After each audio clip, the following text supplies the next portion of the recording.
Hello, and welcome to another episode of the Halo Days. Today we're going to be discussing the fourth phase of Halo fleet battles, the boarding resolution phase. So first we're going to take a closer look at the boarding craft. So for the UNSC we have the Pelican, and for the Covenant we have the T-28. Each of them have a damage track of 4 and a security detail of 2. For the Covenant we have the Zealot, and for the UNSC we have the Spartan. They both have a damage track of 6. However, the Zealots only have a security detail of 3, and the Spartans have a security detail of 5. In this little demonstration here, we can see that the CCS battlecruiser is being boarded by 2 Pelicans, and this set of frigates is being boarded by a Zealot. So as in security detail wise, these two would be tied because 2 Pelicans is 2 and 2, which gives you 4 security detail, and the CCS battlecruiser has a security detail of 4. So this would be an even fight. This would be an uneven fight because the frigates only have a security detail 1, and the Zealot would have a security detail of 3. Plus it also has an assault specialist loadout, which we'll get into further in the video. However, this does not mean you'll necessarily win. It still depends on the dice roll. Let's do a few examples. So after you've executed your fleet orders, the attacker will build his attack die pool, which in this case will be the UNSC. They'll have 4 die, and the defender will build their defense die pool, which will be their security detail, which can also be 4 die. Now, if the defender has unlaunched boarding craft,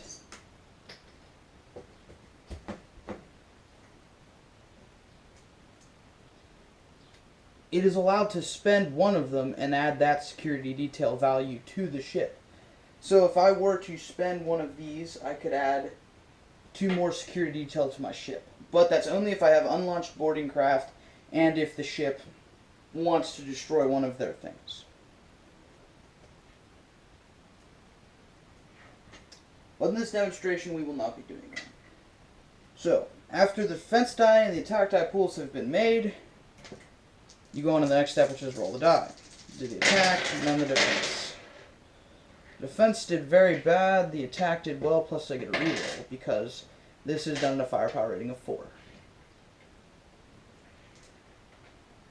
Now, the winner gets an effect. If the winner is on the attacker's side, if the value is higher than the opponent's roll, you get to add a +2 to the end result roll. If it's doubled, you get to add a +4. It's in the opposite case of the defense. If the defense has a higher roll, they get a -2, and if it's doubled, they get a -4. So in this case, the UNSC has gotten 3, which is more than double 0, so they will get a +4. How do these pluses work into account?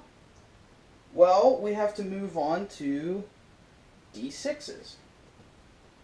So after that's been decided, each side has to roll a D6. And they add up both the values. So this would be 7. And then since the UNSC more than doubled the roll at the beginning, it will become 11. Because of the +4. So, how does that value play into play? Well, there's a chart. The chart is located in the reference sheet and also in the rule book, but since the reference sheet you'll be using throughout the game, I just recommend using that. How it works is, the higher the value of the final end result roll, the worse it is for the defender, and the lower the value, the worse it is for the attacker. So for a standard stalemate, it's a 6 or 7. And then you pay attention to what each of the other values would be. The only new thing that we'd be worried about here are countdown tokens, which happen only on 11, 12, and 13. So let's get into those. Countdown tokens can only be received from a roll 11 or 12. And in the end result can end up like a roll 13 plus. If a ship reaches 6 countdown tokens, the ship will be ripped apart in a critical core explosion. If you roll a 13 plus, that automatically happens. Critical core explosions are when a ship, such as the CCS battlecruiser, reaches the 6 countdown tokens, and it explodes. And every ship within an 8-inch radius from center to center takes an attack die pool of the entire ship's damage track at a firepower rating of 5. If there were other ships within it, they would take a 18 die roll against them at a firepower rating of 5. Yes, ships are allowed to defend against this attack with defense arrays or titanium armor if they were to still have it. Extra things you need to know about a critical core breach are all wings within the 8-meter explosion are completely removed from play. Does not matter if they are friendly or enemy. And all assault craft are expelled 4 inches to space from the center of the exploding element and will need to be saved with a heroic save in the end phase of the game.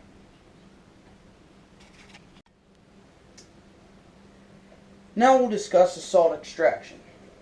After the boarding phase has used the chart, if boarding craft are within range of a friendly ship that can berth them and have the boarding craft available, as long as they're within range, the ships may attempt to fly back to that friendly ship, which is called an assault extraction.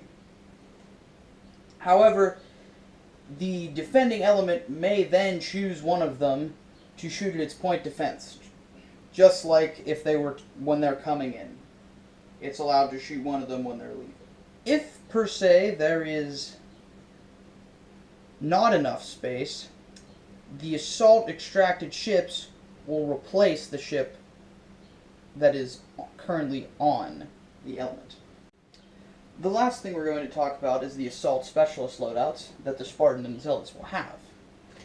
Assault specialist adds a +1 or -1 to your roll depending on if you're defending or attacking. The Zealot has an assault specialist 1, so it can add a +1 or -1 to the roll. And the Spartan has an assault specialist 2. It can add a +2 or -2 to the roll. Okay, so for this demonstration, we've got 2 elements that have boarding craft on them. So the player with initiative will choose an element to go first. So I'm just going to say that the player with initiative chooses the CCS battlecruiser, so we'll do that one first. So first you have to compile the attack die pool. So the Pelican is 2 security details, so it has 2 attack die, along with the Spartan, which is another 5 security detail. So that's 7 die in total for the attacker. And then for the defender, the CCS battlecruiser has a security detail of 4. Okay. Let's go ahead and roll the die.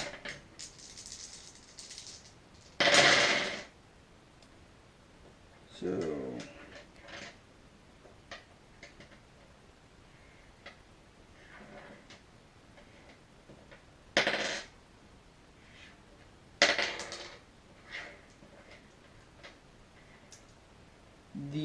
attacker more than doubled the defender. So that would mean that he gets a +4 on the die roll.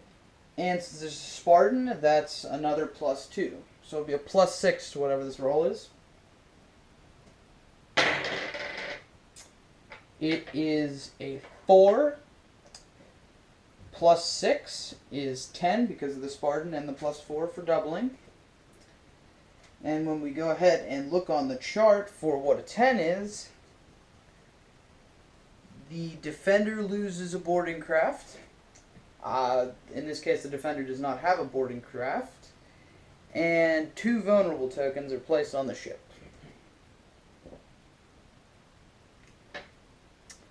So that will be the end of boarding action 1.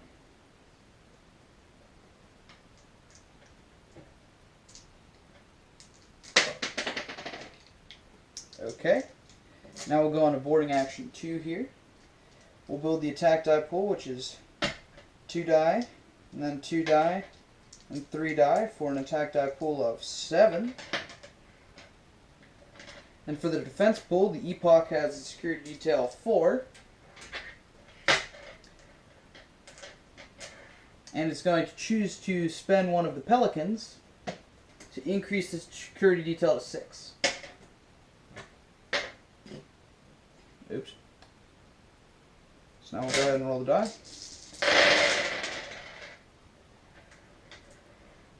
Okay, the Epoch did not do so well. It only managed to roll 1. So the attacker is definitely more than doubled.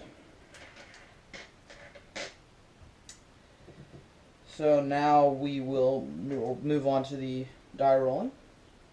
So it'll be a +4 for the attackers plus the Zealot, which is a +5. That is a 10 plus 5, which is a 15. So this ship would explode into a critical core breach. Thank you guys for watching this video. In the next video, we'll be discussing the last phase of Halo Fleet battles. Catch you there.